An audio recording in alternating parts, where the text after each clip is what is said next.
runtii shirkani shir muhiima oo ahmiyadiisa leh mudnaantiisana la weeyaan oo sanad kasta aynu ku soo bandhigno qorshaha aynu doonayno inaynu qorsheyno ama aynu qabanno sanadka soo socda taasi oo runtii wax kastaba marka ay soo bandhigayso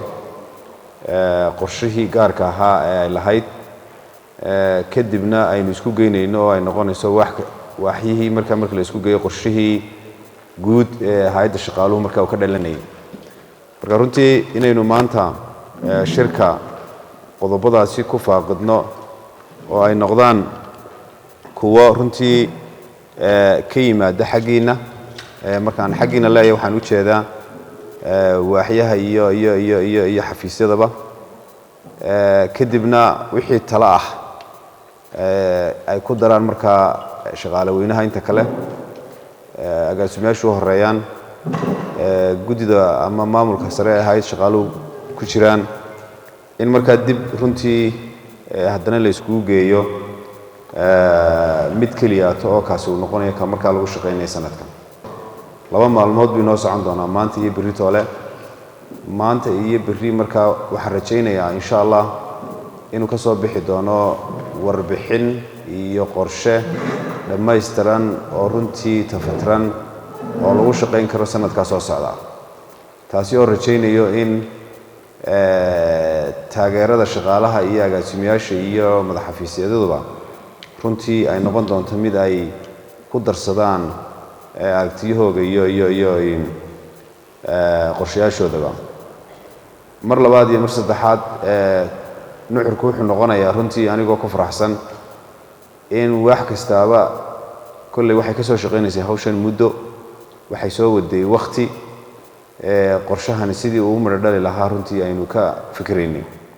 waxaan ka codsanayaa agaasimayaasha waaxaha iyo saraakiisha kale ee goobtan jooga inay runtii dadaal badan geliyaan labadan cisho oo waxay naga soo baxaya uu noqdo wax productive ah oo aynu ka wada shaqaynay oo aynaan ka warwaraynin hadhow inuu dariiqa iyo maabka aynu jeexanay aynu ka baydhi doono taasi waa taa waxaan sidoo kale istul taagaya sanadkan 2022 runtii gudoomiyaha aad baan uga mahadnaqayaa cabashooyinka ugu badan ama dareennada ugu badan aynu qabnay waxa weeye miisaaniyadda aynu ku shaqayno sanadkan gudoomiyuhu wuxuu ka muujiyay commitment ah inaynu dib isula noqon doono markaynu qorshaha diyaarino haddii ilaahay idmo dabadeed inagu aynu dib u arrange karayn doono oo qodob kasta iyo wixii budget ama miisaaniyadda dhexe aynu ka gelin karayno aynu ka gelin doonno haddii ilaahay idmo waxa muuqata aynu saaka halkan u fadhinaa oo aynu berri iyo maantaba insha Allah ku mashquulsanaan doonaa in aynu leenahay higsiyo iyo himilooyin kala duwan oo aynu rabno inaynu sanadka cusub kulahana qaadno oo aynu ka shaqayno qaranka